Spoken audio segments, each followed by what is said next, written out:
यह युद्ध फिलहाल तो नहीं रुकेगा, न ही ये त्रासदी, न रुकेगा बम विस्फोट और न ही मिसाइलों की मार। रूस को भड़काया जा रहा है, पुतिन को शातिर जाल से फंसाया जा रहा है, जिसका साइड इफेक्ट वॉर जोन में दिखने भी लगा है। रूस भीषण हमले कर रहा है, यूक्रेन को रौंद रहा है। मिसाइलों और ड्रोन अटैक का तूफानी राउंड फिर से शुरू हो चुका है। ट्रंप ने इस पूरे युद्ध को ऐसा ट्रैप बना दिया जिसमें किसी के समझ नहीं आ रहा कि सुपर पावर आखिर है किसकी तरफ। ट्रंप आखिर चाहते क्या हैं? ट्रंप हर दिन नया स्टैंड ले रहे हैं, हर दिन नई टेंशन दे रहे हैं।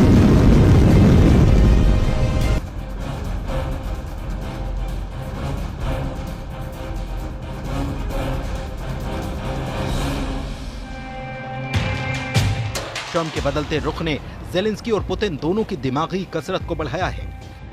दोनों लीडर समझ नहीं पा रहे कि अमेरिका युद्ध समझौता करा रहा है कि युद्ध की आग में बारूद डालने का काम कर रहा है। एक तरफ ट्रंप ने संयुक्त राष्ट्र में रूस का समर्थन कर दिया, दूसरी तरफ ट्रंप ने ज़ेलेंस्की से ट्रेजर डील कर ली। एक तरफ ट्रंप ने यूरोपीय देशों को धमकी दी, दूसरी तरफ ट्रंप यूरोप के देशों को साधने में लगे हैं। ट्रंप की तराजू पर कभी यूक्रेन का पलड़ा भारी है तो कभी पुतिन का। इस चक्कर को समझने में कई देशों की हालत खराब हो रही है।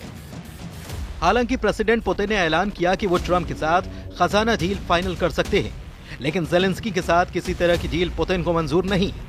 ट्रंप का ऑफर पुतिन को पसंद है। यूक्रेन के बेशकीमती खनिज खजाने का बंटवारा कर पुतिन अमेरिका से कारोबारी रिश्ते भी बढ़ाने के लिए ले रहे हैं। अमेरिका से कारोबारी रिश्ते भी बढ़ाने के लिए सिग्नल दे रहे हैं, मगर ट्रंप के दिमाग में जो चल रहा है इसका उन्हें भी अंदाजा नहीं। पूरा यूरोप अमेरिका पर प्रेशर बना रहा है कि वो यूक्रेन की सिक्योरिटी फुल प्रूफ करे। पुतिन से ट्रंप ये गारंटी लें कि आगे कोई भी हमला नहीं होगा, लेकिन ट्रंप इस बात पर सीरियस नहीं हो रहे। फ्रांस के राष्ट्रपति इमैनुअल मैक्रों ने रूस यूक्रेन वॉर में शांति वार्ता को लेकर मुलाकात की।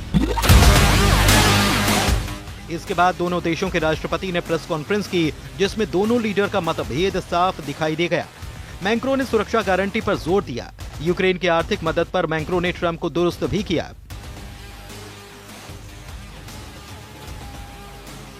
मैक्रों ने ट्रंप की पोल खोल दी, उनके बड़बोलेपन से इत्तेफाक नहीं रखा, लेकिन ट्रंप डील की रट लगाए रहे।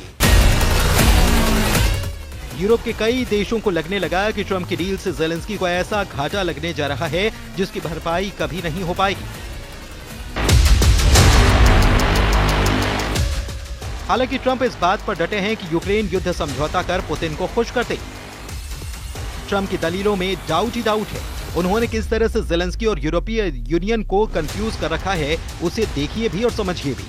ट्रंप ने यूएन में ज़ेलेंस्की को झटका दिया। ट्रंप ने रूस को हमलावर देश नहीं माना। यूरोप के प्रस्ताव पर ट्रंप ने काउंटर प्रस्ताव बम फोड़ दिया। ट्रंप ने मैक्रों से लाइव कॉन्फ्रेंस में नोक झोंक तक कर ली। ट्रंप ज़ेलेंस्की से खजाने की डील फाइनल कर चुके हैं। ट्रंप पुतिन को भी खजाने में हिस्सा देने का ऑफर कर रहे हैं।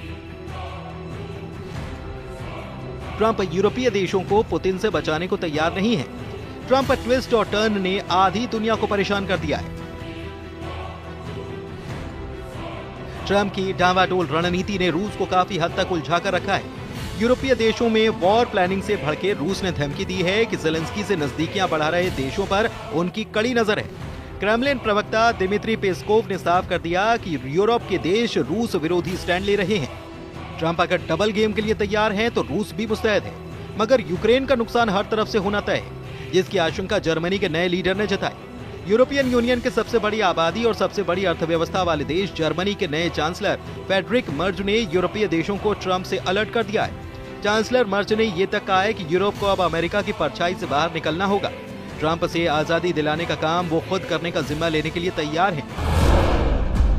जर्मन के एक्शन में आते ही ट्रंप ने भी अपने प्लान को रफ्तार दे दी। ट्रंप ने ऐलान किया कि एक हफ्ते के भीतर ज़ेलेंस्की व्हाइट हाउस जाकर युद्ध समझौते पर दस्तखत कर सकते हैं। समझौते का मसौदा ट्रंप के ऑर्डर पर व्हाइट हाउस में तैयार हो रहा है।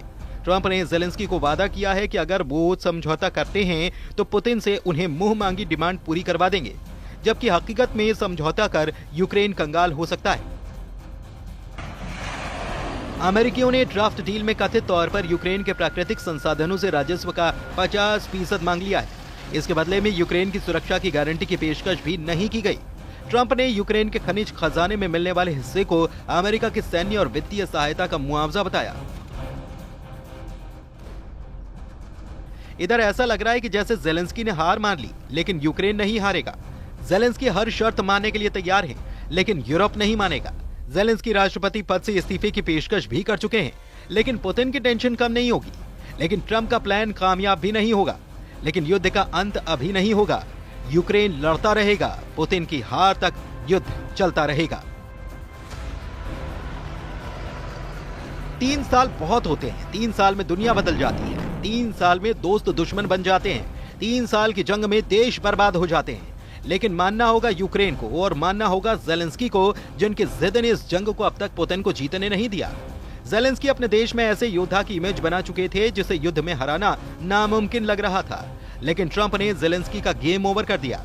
जेलेंस्की को तानाशाह बताकर ट्रंप ने युद्ध का रुख पलट दिया। हालांकि जेलेंस्की ने भी सुपर पावर की सारी चाल की काट तलाश ली है। जेलेंस्की खुद को शहीद करके भी अपने देश की सिक्योरिटी का सॉलिड बंदोबस्त कर रहे हैं। इसके साथ ही साथ जेलेंस्की ने ये श्योरिटी भी दी है कि पुतिन का युद्ध से पीछा नहीं छूटने वाला। रूस को अब अकेले यूक्रेन नहीं, कई देशों की सेना से टक्कर लेने पर मजबूर करने वाले हैं जेलेंस्की। पुतिन से डरने वाले, रूस को दुश्मन मानने वाले देशों का ग्रुप बन चुका है। बड़े भीषण युद्ध की बिसात जेलेंस्की ने बिछाई है। अमेरिका के साथ छोड़ने से यूक्रेन को अब फर्क नहीं पड़ने जा रहा। अब यूक्रेन के साथ यूरोपियन यूनियन खुलकर आ चुका है।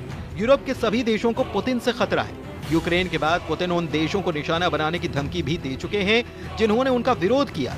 ऐसे में यूरोप के सभी देश एकजुट हो चुके हैं। इसकी तस्दीक यूरोपियन यूनियन चीफ की कीव विजिट से हो चुकी है।